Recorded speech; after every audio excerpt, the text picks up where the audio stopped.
I have made a lot of videos on YouTube, and I've also said a lot of things on this website. However, one of the things I've said which has caused a lot of drama and controversy is that Pokemon has been casualized. Apparently, this has been met with tons of criticism from hardcore Pokemon fans, but now it seems as if it's actually been confirmed, as they officially confirmed in an interview with a gaming website that Pokemon Omega Ruby Alpha Sapphire has been casualized. While the interview was written in another language originally, luckily some people were kind enough to translate it to English, so I'm going to be reading some of the best parts from this interview that were translated. So let's start off with the casualization stuff.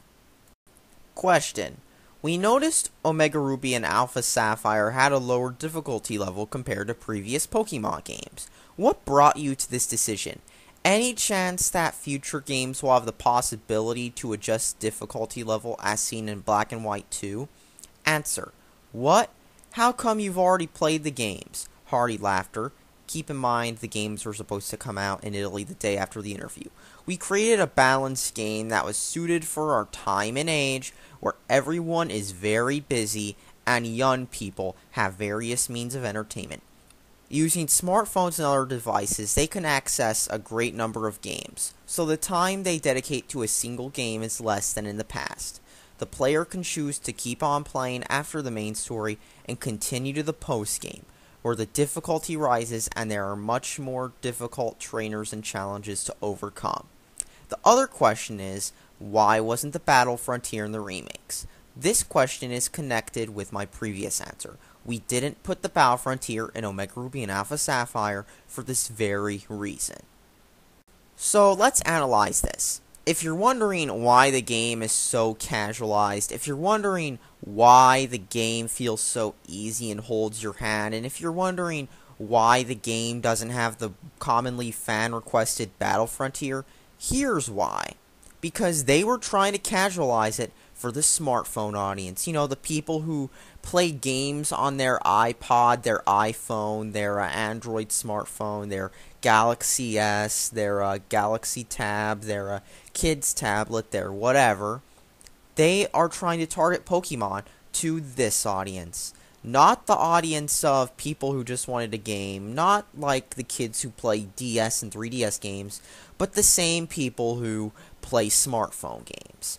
They might as well have gone all the way and put Pokemon on a smartphone, and it probably would have sold well considering how Minecraft, Five Nights at Freddy's, Terraria, and other games that kids are into are top sellers on the Android marketplace, or Google Play as they call it now. And keep in mind, this game is coming out in the same era when you've got tons of sprawling, big role-playing games with tons of gameplay and lots of gameplay hours, such as Skyrim, Fallout, Mass Effect, Dragon Age, Divinity, The Witcher, and various other games just like this. And yet you have Pokemon, which is casualized and watered down for the smartphone audience despite being on a console and not an iPod. And it's also pretty funny how Pokemon's target audience has been getting older according to Club Nintendo surveys, and yet they keep watering it down for the kids. And what does this say about Pokemon? That the only people buying this franchise now, which used to have wide appeal, are kids and man-children. Now, there are two other major noteworthy things I might as well mention here. The first thing being this question. The question is, Pokemon Omega Ruby and Alpha Sapphire have some features that have never been implemented before, such as the Soaring in the Sky thing and DexNav. Are you going to keep them in the next generation of games? Are there going to be any changes?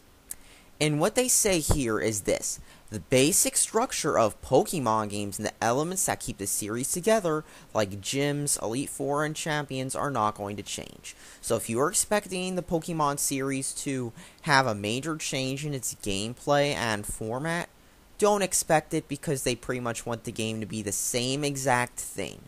It's like if the Call of Duty people came out tomorrow and said they want the game to be like the same, they'd be getting burnt to the stake.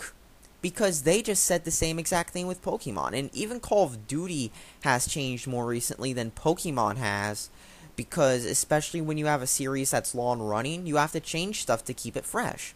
And what are they doing right here? They're talking about how they want to basically keep the same formula the same. But afterwards, they say this: we still haven't decided which of the newly introduced features we're going to keep. We never distinguish between experiments and features to keep.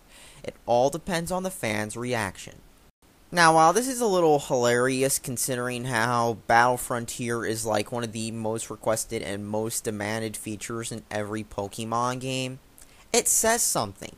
That with Pokemon, they basically add and take out features randomly. You know what series that reminds me of? The Sonic franchise, because they do the same exact thing with the Sonic franchise.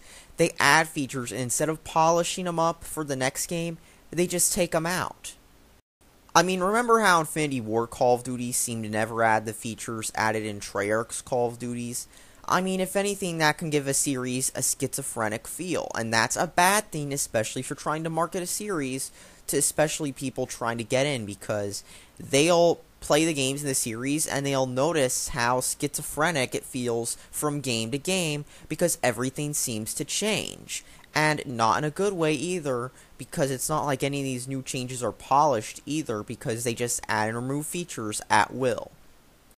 And even something like character customization got removed from X and Y when they made Omega Ruby and Alpha Sapphire.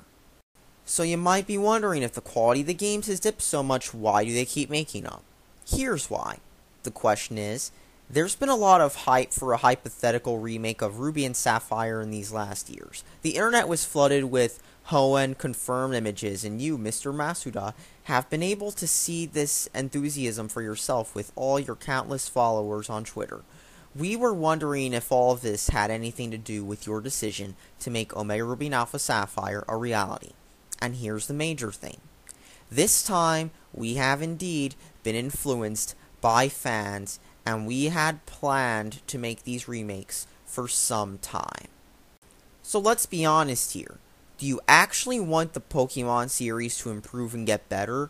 If you do, you might as well vote with your wallets, because after all, buying stuff you're supposed to boycott, buying stuff that you want to get better, even though all signs point to the fact that the game won't be good, and even though the series has been going in a downward spiral, is not going to help your cause. And if you do end up buying the game and you regret it, go ahead and make a video on it or do something like that, because that'll spread the word, and maybe eventually it'll get to them that maybe they need to make a better Pokemon game that's less casualized and with features people want. That's all I have to say. Thanks for watching, and subscribe for more.